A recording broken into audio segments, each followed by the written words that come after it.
Bienvenue dans cette vidéo les amis. Donc, comme à mon habitude, dans cette vidéo encore, je vais vous parler d'un sujet très important. Aujourd'hui, je vais vous parler du côté probabilité du trading.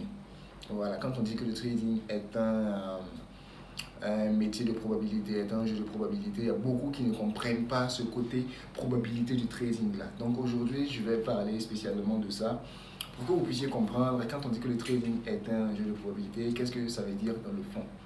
Voilà, parce qu'il y a beaucoup qui ne comprennent vraiment pas ce que ça veut dire. Donc, imaginez tout de suite que je lance, disons, une pièce, pile ou face. Voilà, que je lance une pièce. Il y a 50% de chances que la pièce tombe sur pile et 50% de chances que la pièce tombe sur face. Voilà. Donc, maintenant, cette probabilité de 50%, 50%, si je vous pose la question, si je lance la pièce une seule fois, sachant que la probabilité que ça tombe sur pile est de 50% et la probabilité que ça tombe sur face est de 50%, selon vous, la pièce va tomber sur pile ou bien sur face? Vous ne le savez pas, parce que j'ai lancé une seule fois. Donc, ça peut tomber sur pile comme ça peut tomber sur pile comme ça peut tomber sur face, c'est-à-dire on ne peut pas prédire. Et si je vous dis qu'il y a 60%, c'est-à-dire la pièce est truquée de sorte qu'il y a 60% de chances que ça tombe sur pile et 40% de chances que ça tombe sur face. Si je lance la pièce une seule fois, selon vous, ça va tomber sur pile ou bien ça va tomber sur face? Encore une fois, on ne peut pas savoir si ça va tomber sur pile ou face. Même si la probabilité de pile est de 99% et la probabilité de face est de 1%, si on lance la pièce une seule fois, on ne peut pas prédire le résultat. La probabilité n'a de sens que si l'événement est répété plusieurs fois.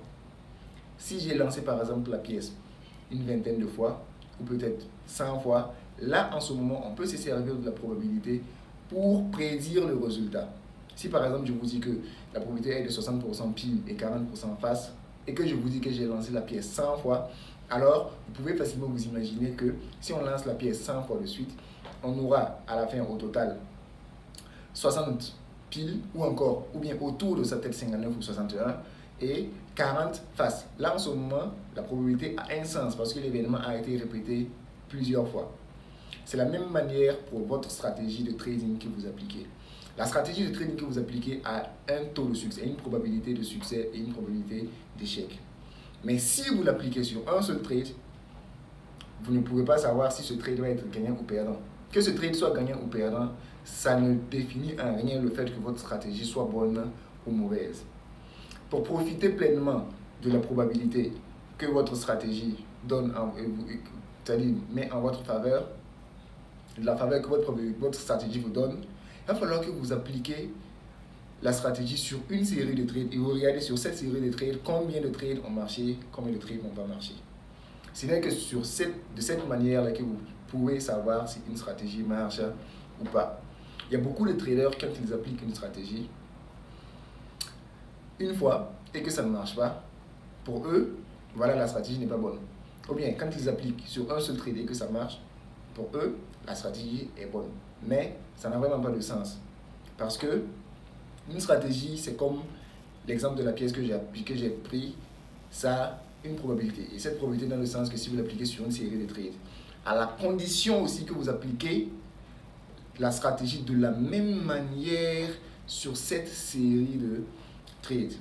Si par exemple vous devez tester la stratégie sur 20 trades, vous devez appliquer la stratégie de la même manière. Vous ne devez pas la modifier à aucun moment. Parce que si, par exemple, à partir du 10e trade, vous changez quelque chose dans la stratégie, automatiquement la probabilité change. Est-ce que vous voyez? Donc, beaucoup de traders n'ont pas de stratégie fixée. Et sur ce trade-là, ils vont appliquer une certaine manière de trader. Et déjà sur le trade prochain, ils vont appliquer une autre manière de trader.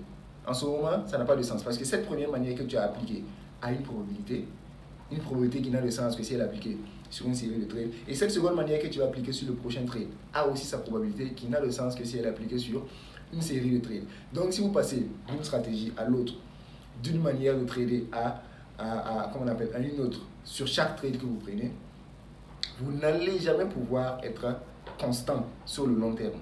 Parce qu'à chaque fois, vous changez les éléments qui composent votre stratégie. Or, votre stratégie a besoin d'être appliquée sur une série de trades pour que vous puissiez pleinement profiter du taux de rentabilité de cette stratégie. Donc, ça, c'est le côté probabilité du trading.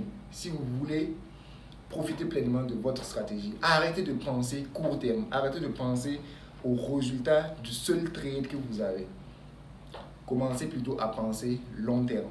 Sur 20 trades, combien de trades sont gagnants, combien de trades sont perdants. Si je prends 100 trades de façon successive, combien de trades vont être gagnants, combien de trades vont être perdants. C'est comme ça qu'on teste une stratégie. Voilà. Et croyez-moi, vous avez juste besoin d'une stratégie. Pour être rentable, vous avez juste besoin d'une stratégie qui est gagnante à 30%. Vous avez juste besoin d'une stratégie qui a un taux de rentabilité de 30%. Ça veut dire que si tu prends 100 trades, vous avez juste besoin de gagner 30 et de perdre les 70 pour être rentable. Le reste n'est qu'une question de risque to reward ratio.